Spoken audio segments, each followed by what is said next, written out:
I'm Oskar Nygren. This is Imperfect Action. And today, we're going to talk about the perfectionism trap. How to break free and start taking action. And I want to start today with just thanking everybody who is cheering on me, because this is truly a ride. Like 7 days in, and we're 62 subscribers. So this is clearly something that people are looking to with help with. And I'm thrilled to be able to do this and inspire others to do the same. So if you're new here and really want to get going with action and sharing your gift with others, regardless of what happens, click the subscribe button and the notification bell and like this video. So, because I intend to do a video every day around this subject, and I feel really turned on to do it. So, let's get going with today's subject. And to start it off around perfectionism, I think that is something that has been with me like my entire life. And I struggled so much with like making things perfect. I tried my best to really get my business going, and I wrote so many posts, and I remember how I could almost get a panic attack after I struggled to write 700 words for a Facebook post or for a blog post. And it took so much time and it took so much effort, and I just didn't know what to do. And also, what was even harder is that it didn't get that much engagement. And I never really understood why it was this way.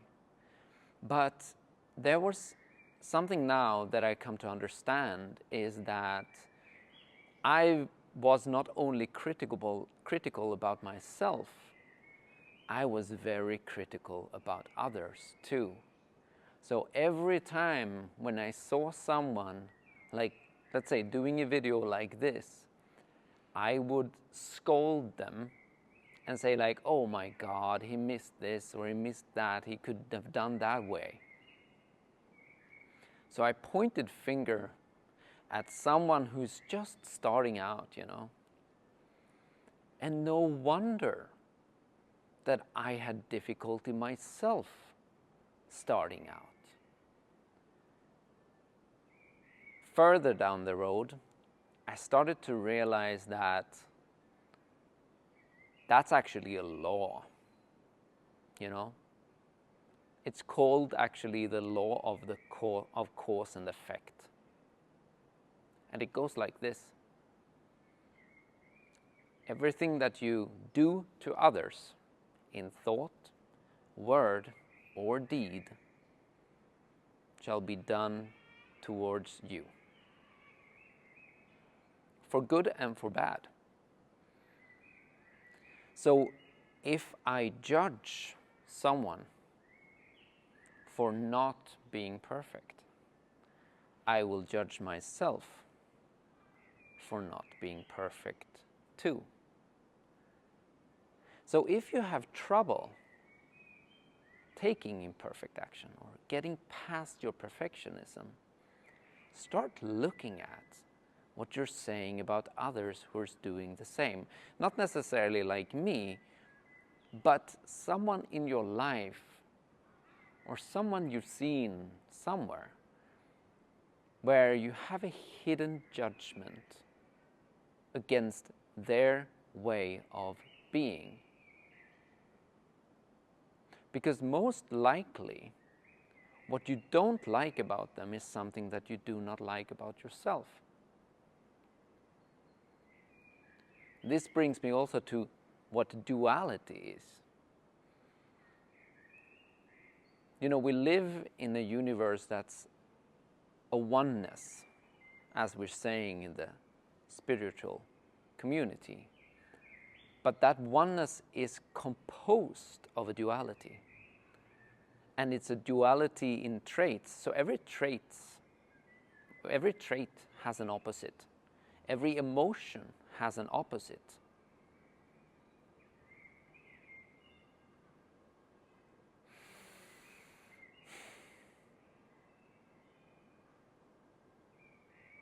And every attitude has an opposite. So there's someone who is happy, but then there's someone who is sad. There's someone who is a narcissist, and there's someone who is codependent. But the interesting thing here is what we're calling victim and perpetrator, right? If you blame someone, you might feel that you're a victim, but when you're blaming them, you're instantly becoming their perpetrator. And so we play this out. So be mindful of your thoughts, words, and deeds around others. Most likely what you're saying about them is what you're saying to yourself, and to really realize that is tough. But when we do, so things become so much easier, and you're able to, stand like this and just be you. Because you do not judge others, but in essence, when you're not doing that, you're not judging yourself either. And you can be so much more joyful, so much more authentic. And again, it inspires people.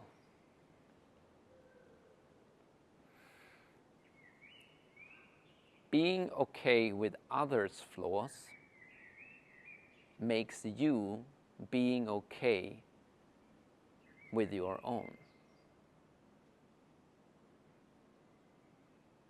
Then everybody can be perfectly imperfect. And there's a creation going on there, right? It's creative to just stand there and be you. That's some of the most inspiring things for people, when someone is truly themselves. And it's very, very awe-inspiring.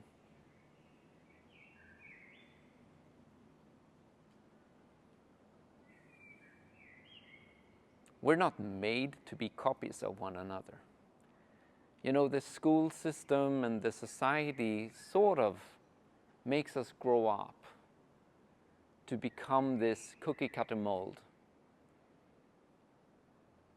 And that's why it's normally so hard of starting out on your own.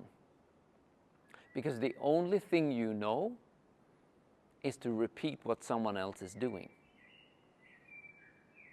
And you're deathly afraid of doing something that is original. Long time ago, we had the witch processes, right? You got burned for being different. So there's a collective field around all of us who is breaking free. There's a trauma in the consciousness of humanity. And what we're doing when we're doing this is that we're transcending it, and we're laying the path for others to do the same. Isn't that beautiful, huh? We're the pioneers. And we are so needed to be the pioneers, because this society and the way it operates is starting to crumble. I read a book for a long time ago, but I think it was called The Power of Evolution or something like that. I don't really remember what the book was called. It's done by Bruce Lipton and Greg Braden. And it spoke of the new world that is coming. Not new world order or anything like that, no conspiracy, but just the natural flow of how evolution is portraying itself. And like the dinosaurs died, so might the big corporations that are built upon repetition, and the ones that will come are built upon originality, upon co-creation, upon cooperation, upon sharing that is beneficial for people. That is the world where we're heading. And anyone who's doing their own thing is just a pioneer in that direction.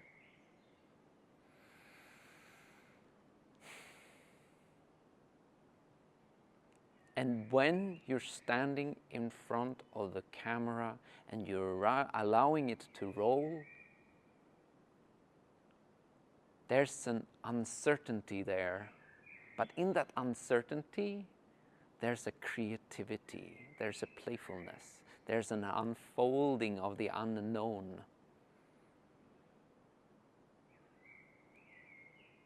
I got a really beautiful compliment today by someone who just started seeing this channel, and she said that that I do pauses a lot when I speak to you. And I think it just happens naturally, but then I also understood that in the pause, I give permission for life or for new thoughts, for new inspiration to flow through me to you.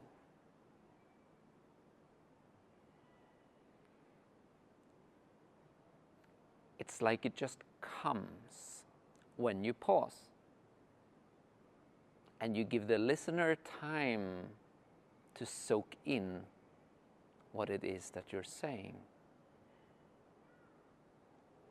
So the pause is endlessly creative because it's filled of uncertainty. If you've ever done eye gazing with someone, you know that there's an electricity there. That's fascinating. Last thing that I want to say around this is that there's something that's called a Zen mind is a beginner's mind. What does that mean? Well, it essentially means that do everything like you're doing it for the first time. Think of washing dishes, like figuring out how it is to wash dishes, figuring out how it is to be on camera, figuring out how it is to kiss your lover for the very first time. Fascinating, huh? The originality in the unknown, in the pause, in the uncertainty, where we are beautifully perfect, being imperfect. That's something to think about. I feel fulfilled as I'm speaking to you, as I'm standing here in front of the camera. I just start sensing how the flow starts to get going. So it takes a little bit of time, but then magic happens. Okay, guys. Peace, love, and joy to all of you. See you.